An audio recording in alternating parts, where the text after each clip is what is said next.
അതേപോലെ തന്നെ ഞാനിപ്പം എടുത്ത് പറയാൻ ആഗ്രഹിക്കുന്ന ഒരു കാര്യമുണ്ട്.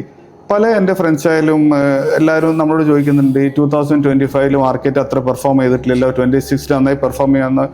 ശരിയാണ്, 2025 അത് വളരെ ഓപ്പൺ ആയിട്ട് ഞാൻ പറയാൻ ആഗ്രഹിക്കും. 2025 മാർക്കറ്റ് നന്നായി പെർഫോം ചെയ്തിട്ടില്ല. പക്ഷെ നമ്മളൊരു മാർക്കറ്റിനെ ഇപ്പം നമ്മളെപ്പോഴും പറയുന്നത് നോക്കേണ്ടത് എങ്ങനെയാണെന്ന് വെച്ചാൽ കഴിഞ്ഞ 10 വർഷമോ അല്ലെങ്കിൽ കഴിഞ്ഞ 20 വർഷമോ മാർക്കറ്റ് എങ്ങനെ പെർഫോം ചെയ്തെന്നാണ് നോക്കേണ്ടത്. അങ്ങനെ നോക്കുമ്പോൾ ലോകത്ത് ഏറ്റവും ബെസ്റ്റ് ആയിട്ട് പെർഫോം ചെയ്ത മാർക്കറ്റ് ഇന്ത്യൻ മാർക്കറ്റാണ്. കാരണം 5 വർഷം എടുത്തോളിയാണ്, 10 വർഷം എടുക്കണ്ട. അതെ, 5 വർഷം എടുത്താൽ പെർഫോം ചെയ്തിട്ടുണ്ട്. നമ്മൾ ഇയർ ഓൺ ഇയർ ഒരു 13% മിനിമം ആവറേജ് നമ്മൾ ഗ്രോ ചെയ്തിട്ടുണ്ട്.